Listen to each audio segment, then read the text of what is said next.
مفلسی حسن لطافت کو مٹا دیتی ہے، بھوک تہذیب کے آداب بھلا دیتی ہے۔ یقین نہیں آتا تو گندگی کے ڈھیروں پر بوسیدہ اور دریدہ پوشاکوں میں ملبوس بچوں کو دیکھ لیجئے، جو روٹی کے باسی ٹکڑوں کو کھا کر پیٹ کی آگ ٹھنڈی کرنے پر مجبور ہیں۔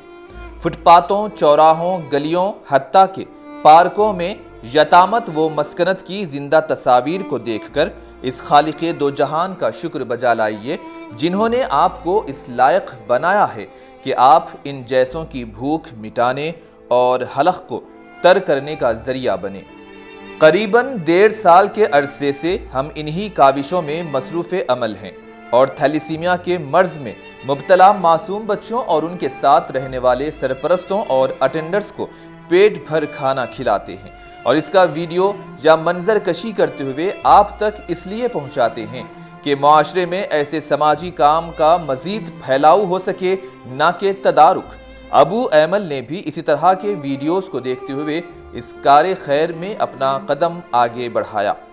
دبیر پورہ پر غریبوں و مسکینوں کو کھانا کھلاتے ہوئے اظہر مخصوصی کے ویڈیوز کو دیکھ کر ہم نے یہ درس لیا کہ بھوک اور مفلسی کا کوئی مذہب نہیں ہوتا۔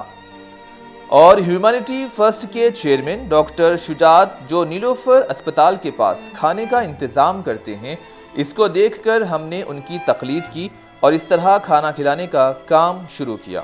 اور کچھ حضرات کا اس بات پر اعتراض ہے کہ ہم ایسے ویڈیوز کیوں بناتے ہیں، تو جواب میں یہ کہنا چاہتے ہیں کہ اگر کوئی صحیح کام کی تشہیر نہیں ہوگی تو لوگ کس طرح اپنے اندر ایسے جذبات پیدا کریں گے۔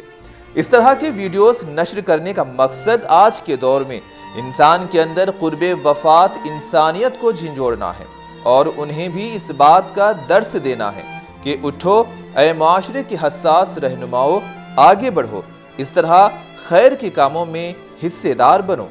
اگر جسم غلام ہو مگر قلب آزاد ہو تو قوم کے مفلس بھی اپنی غربت سے نباہ کر لیتے ہیں۔ افسوس تو اس بات کا ہے کہ غربت ختم کرنے اور ترک تعلیم کرنے والے غریب کے بچوں کو مفت میں تعلیم کے سامان پیدا کرنے کے منصوبے بھی آج معاشرے سے غائب ہیں۔ ایک طرف لوگ جدید سہولیات سے مکہ و مدینہ خدا کی تلاش میں پھر رہے ہیں، تو دوسری طرف بیمار و بھوکے شفا خانوں اور 2 وقت کی روٹی کی خاطر گھر گھر کی ٹھوکریں کھا رہے ہیں، اور ہمیں ڈر ہے کہ یہ مفلسی اور بھوک انہیں کہیں کفر یا جرم کے دروازے تک نہ پہنچا دے۔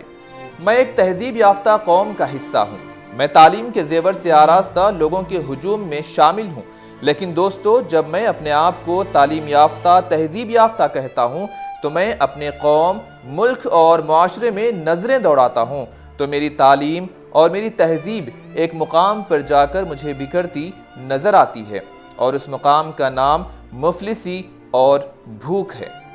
گاندھی اسپتال میں اظہر مخصوصی کو کھانا کھلاتے دیکھا گیا تو نیلوفر اسپتال کے پاس ڈاکٹر شجاعت چیئرمین ہیومینٹی فرسٹ فاؤنڈیشن کے جانب سے بھوکوں، یتیموں و مسکینوں کو کھانا کھلاتے پایا گیا، اور ابو ایمل کی طرف سے تھیلیسیمیا کے مریضوں میں یہ خیر کا کام انجام دیا جاتا ہے۔ کیا ہی اچھا ہوتا کہ شہر حیدرآباد کے ہر اسپتال میں اس طرح کا نظام چل پڑے اور لوگ حیدرآباد کو یاد کریں تو ان کے ذہنوں میں اس طرح بھوک مٹانے والے کار خیر کی جھلکیاں نظر آئے۔ اور اس کار خیر میں ہم کسی کا تعاون یا چندہ حاصل نہیں کرتے، ہمارے دوست احباب کے ساتھ ہم اس نیک کام کو انجام دیتے ہیں اور التجا کرتے ہیں کہ اجتماعی طور پر ہی صحیح لوگ ایک دوسرے کے ساتھ جڑ کر شہر کے ہر اسپتال تک کھانا کھلانے کے فعل کو انجام دیں تو یقیناً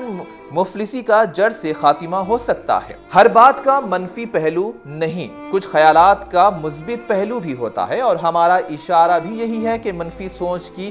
تنگ گلیوں سے باہر مثبت پہلوؤں کے وسیع راستے پر چلتے بنے تو جواب آپ کے سامنے معاشرے میں ایک نئی تبدیلی کی منزل کی شکل میں نظر آئے گا۔ اس لیے صاحب استطاعت مالدار حضرات بھی اپنے اپنے ذاتی طور پر مفلسی کو دور کرنے کی کوشش کرنے کا عزم کر لیں تو پھر آج بھوک اور غم روزگار معاشرے سے آزاد ہو سکتا ہے۔ تجھے معلوم نہیں روٹی کی قیمت ورنہ تجھے معلوم نہیں روٹی کی قیمت ورنہ تو میرے ساتھ بھرے شہر میں ماتم کرتا.